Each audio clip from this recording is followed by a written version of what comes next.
Good morning. My name is Chris Adam with Youth Pledge for Employers, and I'm delighted to be joined by Alex Till, the CEO of Menta. Hello, Alex. Hi, Chris. How are you this morning? Yes, I'm great. Thank you. Thank you for giving up your time. How are you? Yeah, good. It's a busy morning already, Chris, but it's great to take 5 minutes out just to have a gentle, relaxed conversation with you this morning. It really is. So thank you for asking me. Yeah, I'm thankful for the time you've offered. And I guess my start question has to be, can you tell me about Menta and what it is you do? Oh my goodness, I could talk for hours, Chris, about Menta. So basically, and I don't do titles, I'm the chief executive. I've been working with Menta now for about 15 years, but I've known them for a significant period of time. So Menta, what does it do? We're a not-for-profit organisation that has delivered business advice and support for new, emerging and existing businesses since 1984. So what does that mean in real terms, Chris? It means that if you want to start a business, and you want to get some good advice, some knowledge, have someone you can chat to, whether you've just got this little nugget of an idea and want to start looking at how you can side hustle or make some cash, then pick up the phone and come and talk to myself or the advisors or the people that work for Menta. And we have a range of different areas where we have property as well, so co-working spaces and managed workspace, which work with people from the age of about 16 upwards in giving them advice and support on their business ideas. So that's what we do, Chris. We help people start up in business, basically. That's amazing. And when you just ask someone to describe sort of the organizational work for what they do, sometimes it's never easy to sort of concisely explain it, because you say sometimes there's lots of different aspects to it, but I think you concisely explain that brilliantly. And thanks, Chris. If we take sort of yourself and the advisors, what kind of sort of experience, background, journeys have you guys been on, if you see what I mean, to sort of, to give people this advice? Oh my goodness, Chris, we have a whole team have many, many hours of knowledge, experience, good, bad.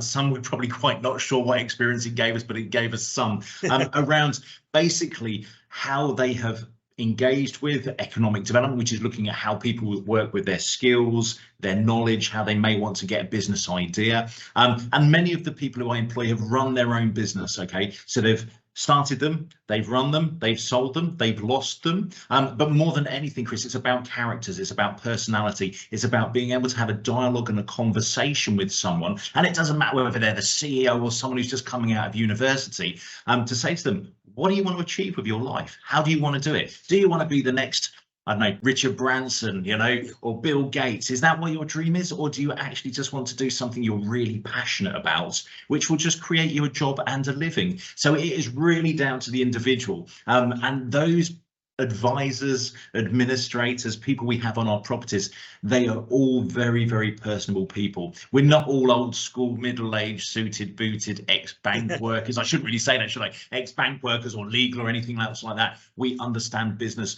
and we have been skilled both in terms of experiential learning, but also with academic qualifications as well. So the two is a really interesting mix, but we come from all walks of life. So there's no real mold, Chris. And on occasions, people say to me, Alex, what have you done? I was like, where do you want me to start? I've sold clothes, I've sold cars, I've been in the recruitment industry, I've started my own business, I've shut businesses. It's really about our energy for life and trying to support others along their journey in that way as well. So those are the skills, Chris, about being engaging, being enthusiastic, being passionate, and having a real deep understanding around business and business ideas and where you can take them to. I've waffled there, haven't I, Chris? I know I have. It's really interesting, actually, really insightful for you to hear you talking about the kind of qualities that, alongside the experience, as you say, the personal qualities, the ability to build rapport, communicate, as I say, be positive. That is really insightful for the sector. And you talked about, as I say, some of the organisations you've helped. Obviously, I know if you can't mention certain names or anything, but can you maybe give an example or maybe describing an organisation you worked with, whether it is a 16-year-old who's come to you or someone that's older, and maybe about how you've sort of helped them through the process? Yeah, but without a doubt, Chris, I'll give you a couple of examples. There's one where there's a young guy and he was still at school, and he said, hey, Alex, can I have a chat with you? I said, yeah, of course you can. What are you doing? He says, well, I'm running an online digital radio station. And I was like, oh, okay, that's cool. Talk to me about it. And he's like, so we get these guys coming in and I'm running it and I'm doing this and I've got to look at how I can get a license to sort of like engage with what I'm doing. And basically he was talking to me, Chris, around whether or not I could actually act as a guarantor for a big radio mast, which he wanted to get put in place because he was only 16 and he needed to be 18. And I'm like, whoa, let's just slow down a minute. So anyway, we talked through what he wanted to do and he wanted to develop it for a particular locality area. And then he wanted to bring in some advertising and some really interesting things so that people who are the like-minded age and like-minded in music and all of those sorts of things, he could then build a commercial radio station. I'm like, that's a really good ambition. Interestingly, I bumped into his dad completely by unknown reason. His dad came in, he was a postman. He goes, oh, I hear my son's come and had a chat with you. And he's like, yeah, he goes, all he does is he does my head in. He's got people coming around all hours of the day trying to do this radio stuff. And it's like, wow, what an excitement for your son to be doing this. Don't look at it as a negative. Yes, he may be having people coming around at 10 o'clock at night, but they're actually doing recordings. They're actually building a community. They're actually working this in a manner which is fantastic. And actually, Chris, that was an awesome experience, not only for me, but for him, and also for the education of his dad, who thought what he was doing was a little bit of nonsense when actually he was growing his business. So we've talked that through in quite a positive way. And the success was he started his radio station. He was able to then engage with others. That then gave him a real insight into the world of radio and presenting. And he's now gone on to do other things within radio, even though he hasn't continued with that business as it was. It's changed, it's adapted, it's evolved. But more than anything, he's got the knowledge, the experience and the skills to what he ran. And yes, it was commercial. And yes, he did do well on it. I think at one point he said to me, Alex, do you think I should do my A levels or I should just continue with doing the radio station? I was like, you always need your A levels. Okay, continue with your education because that's a foundation for whatever you may need in the future if your life changes. So we went through that discussion. Not really my decision for him, but yeah, we had that sort of guiding and mentoring approach on that as well. And then on another occasion, Chris, we've been working with an organisation. It was an older gentleman, and he was developing a domiciliary care business because he needed to support his mother in the first instance. And I worked with them, and so did the rest of our advisors, and looked at how we could grow his business. Because ultimately, he said to me, "I want to sell this for £1 million." And I said, like, "Okay, that's fine. Okay, so we know what it is. We've got a dom care situation here where you're looking after your mother, but you want to grow the business." So we grew it and we developed it, and we looked at how we could bring on training and other staff and things like that, and gave him a guide and a model for what he wanted to achieve. We then parted ways for a bit of time because he was on working with his business. And one thing for Menta is that you use us as and when you need us. So it's not an ongoing thing. So there's no pressure from us. And we're not a membership. So you don't have to pay us anything. You just pick up and ask us the advice. And then he rang me and it was like, I got this call from Lowestoft one night late. And I was like, it's 11 o'clock. I'm not going to take this call. And then it kept ringing and it kept ringing. So I answered the phone and it's like, hi, this is so-and-so. And I just wanted to let you know, Alex, I just sold my business for £1.2 million. Oh, wow. And that was a real glow. He said, I did exactly what you wanted me to do. And I followed exactly what you did. I know I haven't spoken for a while, but I've just been doing what you're doing. And I've just sold my business. I was like, that's fantastic. And is there anything in it for me? And I was just joking, Chris, I must admit. And he went, no, I just wanted to let you know that I'd done it. And a massive thank you. So there's two examples. And we work with different businesses every day of the week. So since 1984, when Menta was established, we probably helped about 50,000 people start up in business and supported them on their journey, whatever that journey is that they want to do. Young, old, rich, not so rich, ambitious, not ambitious. We've just supported them. And we've even got guys who just say, I just want to become a plasterer or a bricklayer. We've worked with female fiction novelists. We've got guys who are working in the AI industry. So it really is across the board, and we'll be there to give you advice and support when you need it. I mean, it's amazing to, as you say, to hear the spectrum of the support you offer, the people you interact with, as you say, whether it's someone who wants to become a plasterer, someone who sets themselves a goal of £1 million business. It's really interesting. And as I say, like this next question I want to split into two parts because, as I say, cool. With the expertise and the advice you give, it'd be silly of me if I didn't ask you, if we've got anyone watching this video at home, any young person who maybe is thinking about starting up their own business, what would be sort of your maybe key pieces of advice, as I say, sort of as a basic premise for them if they were going to start their own organization. And the follow-up part of that question would be, from your side as the sort of people offering the advice, if there is someone looking to go into a career in an advisory role, you know, advising businesses, what kind of sort of insights, advice, experience would you encourage them to get to help them on that career journey? Okay, superb. Right. And I must admit, Chris, I often listen to the last question and forget the first one, but I've got the first one today. So from my perspective, the first piece of information I'll give to anyone who is having a business idea is act upon it. Okay, so if you have an idea, if you have a thought, if you have, do you know what, I'd like to really see whether this is viable or not viable, just act on it. And that can be as simple as jotting it down, doing a little spider diagram, going, I think this is a really good idea. Would it work?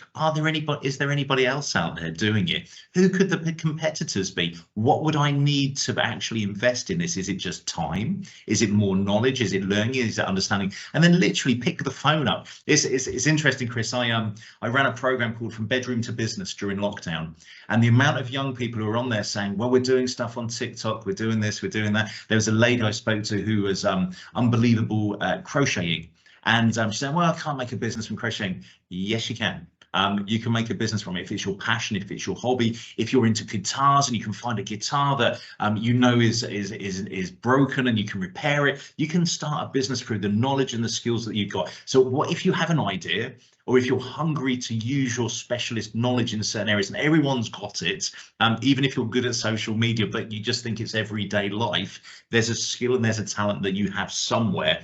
Act upon it. And if acting means picking up the phone and just going, hey Alex, can one of your team just sort of like validate my idea and help me with it, then of course we can, Chris, no problem whatsoever. The second question for me in terms of what would someone want to do if they wanted to give a business advice and support is firstly, look at what's around you and what businesses and what family you've got who run businesses. Okay, look at that knowledge and that immersion of it. And if there isn't anyone in that environment, go and find where they may be hanging out. Okay, now that sounds bizarre. And a couple of guys said, Alex, what do you mean go and find out where people are hanging out who run business? Well, actually, you know, if you're working a pub and you chat to someone and say, what do you do? And they say, oh, I run my own business. Talk to me about it. You know, tell me about what you do in your business. How does it feel? What do you like? What do you enjoy? What haven't you got at the moment? And I can tell you now, Chris, most people say, I worry about cash flow. And I worry about staffing. And actually, I'm talking about the industry and there's some changes going on, or there's some legal changes which are happening, and just start to immerse yourself in that knowledge and that reading. And also just jump online and look at who role models are, who's out there who is actually doing well in business, and who is out there who have created what I call a game changer, whereby you may not have seen something for a while and all of a sudden it comes into fruition. And also people like Dyson and things like that, where they suddenly created a new product and then that started to be developed. So basically, Chris, just be inquisitive, ask lots of questions. And for me, when I train with other people, and I do work in prisons as well to support those guys when they come out, is actually have three things. One, talk to someone who's older than you, talk to someone who's younger than you, and talk to someone you would never, ever feel like you would want to engage with. And that will start to broaden your life in so many different ways. And ask those questions. Just say, hey, how's it going? What are you up to today? You're doing a nice job. What job do you do? You know, and just start to build yourself around it. That inquisitive nature will enable you to learn lots around business, lots around people, and that will support you into the industry that we work in. Because as I said right at the start, it's about being able to be inquisitive, ask questions, and understand business in its real dynamics as to how it works. That's really insightful, really interesting, Alex. Thanks. For me, it's helping build this image, because through doing these employer talks, I've spoken to a lot of people who have started their own businesses, and I heard them talk about the challenges, say, whether it has been cash flow or even learning about maybe they've never marketed a business before, and you know, sort of hearing them talk about how they've done everything from speaking to people to Googling things to attending free workshops and stuff. It's quite interesting sort of hearing how it's interpreted from the other side, from, as I say, the people giving the advice, and a lot of the employers I've spoken to who started businesses, they talk about the importance of networking, going out, meeting people, engaging, and it's reflective in what you're saying there. Say, from giving the advice part, as you say, it's all about learning from others' experience, building those relationships, and sort of giving yourself, I guess, as many ways of viewing the working world as possible. Would you say that's right? 100%. And don't be afraid to ask questions. You know, seriously. And if you want to find something out and you think, I should ask that person, if you think you should ask them, You know, it's really simple. And sometimes we have our own barriers which we put in place, and you suddenly think, oh no, they wouldn't want to hear from me. What would I might not get a response. Well, you might also get a response, you know, and there's a 50-50 response you're going to get. So always, get out there, immerse yourself. And as you say, Chris, get as much information as you possibly can at that point. We've spoken through some great bits of advice there, Alex, and the way I like to always end these videos is by asking the employer, you know, if you could go back now and say, speak to sort of say 17, 18-year-old Alex, you know, you've spoken to me about some sort of career things you've done, different things you've sold, etc. Yeah. Based on the sort of successes you've had, maybe mistakes you've made and learned from, you know, what's the one piece of advice you'd go back and give to your younger self? Oh my goodness, Chris, it makes me laugh. Many mistakes. We learn from mistakes. You know, we actually learn. If everyone was perfect, we would never learn anything. So my big thing for my younger self, and I probably should tell it to myself on a daily basis, is actually be proactive, be engaged, be yourself. You know, because you are a unique individual, and actually not everybody recognizes your uniqueness. So 100% be yourself.